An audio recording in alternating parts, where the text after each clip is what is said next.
Are We Living in the Last Days? The Truth About End Times Bible Prophecy, an online course by Brian Godawa. The last days and the end of the age. These are phrases that are in the Bible. Let's take a look at them.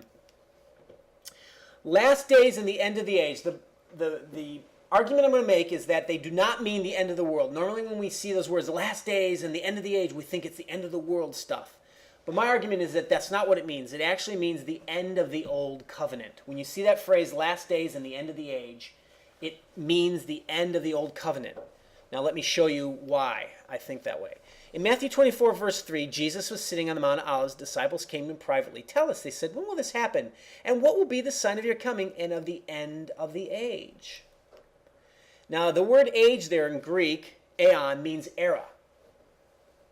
See, it doesn't mean physical world. Cosmos means physical world. Now I believe cosmos actually can be used in different ways. Cosmos could mean, I think it's also used to mean the world as in the world society, you know.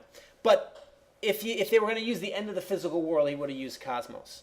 End of the age is the end of an era. So what will be the end of the era? What does that mean? Let's take a look. In Hebrews 1:1, we see the writer say, God, after he spoke long ago to the fathers and the prophets, in many portions and in many ways, that's the Old Testament, right? In these last days has spoken to us in his Son.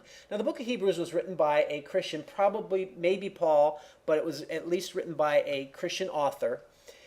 And he was basically saying the first century, this book was written before around all the books of the New Testament were probably written before 68 AD. So, in this time period, a Christian wrote this book and was saying these last days, that they were in the last days.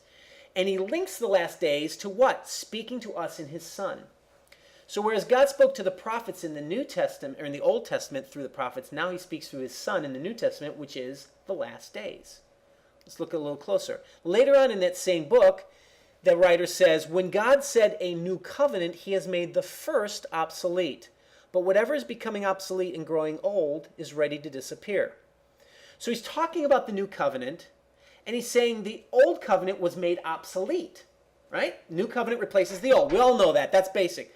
Then he says, but whatever is becoming obsolete and growing old is ready to disappear. What does that mean? Well, I think what it means is he's writing the book in a time period that's right between the change of the covenants. It's a gradual change.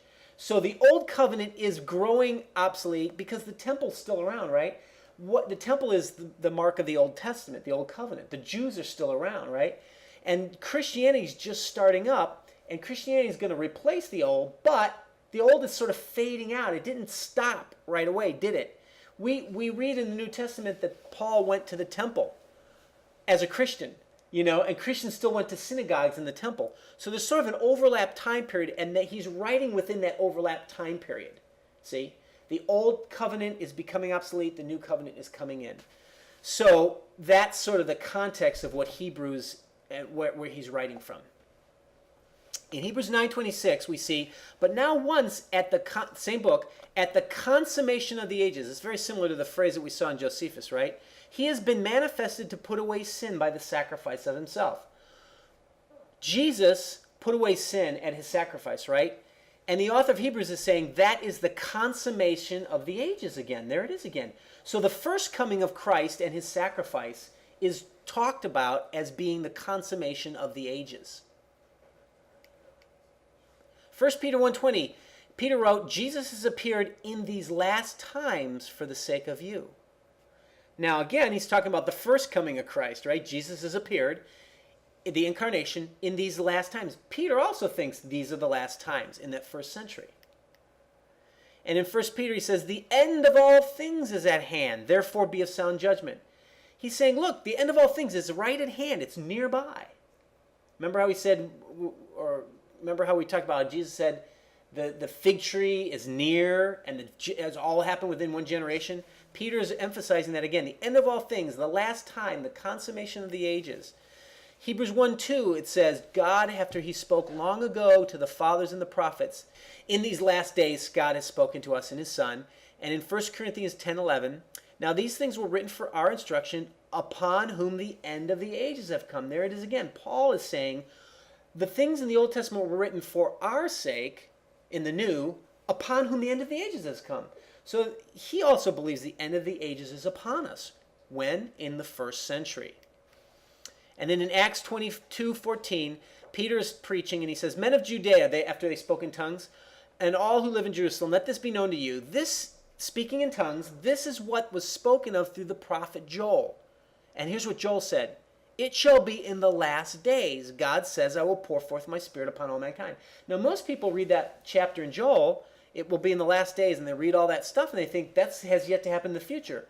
But Peter himself in the Bible says that passage in Joel has been fulfilled now in around whatever it was, 34 AD or something like that, basically the first century.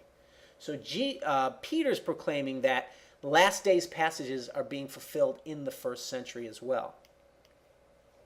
So the consummation of the ages, the end of the ages, the end of all things, last times, last days, right? These are all phrases basically saying the same thing. What is that thing? The end of the old covenant, the beginning of the new covenant. In other words, it's the last days of the old covenant. It's the end of all the old things. It's the consummation of the era of the old covenant and the coming in of the new. Which makes sense, doesn't it? Because, if God's going to establish this big new covenant, it's dramatic, isn't it? It's a big thing. This was just a brief explanation about the last days according to the Bible. But that's just a setup.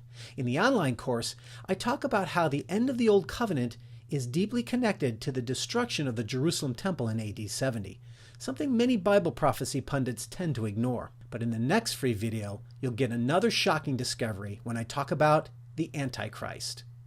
Enroll now in my online course, Are We Living in the Last Days?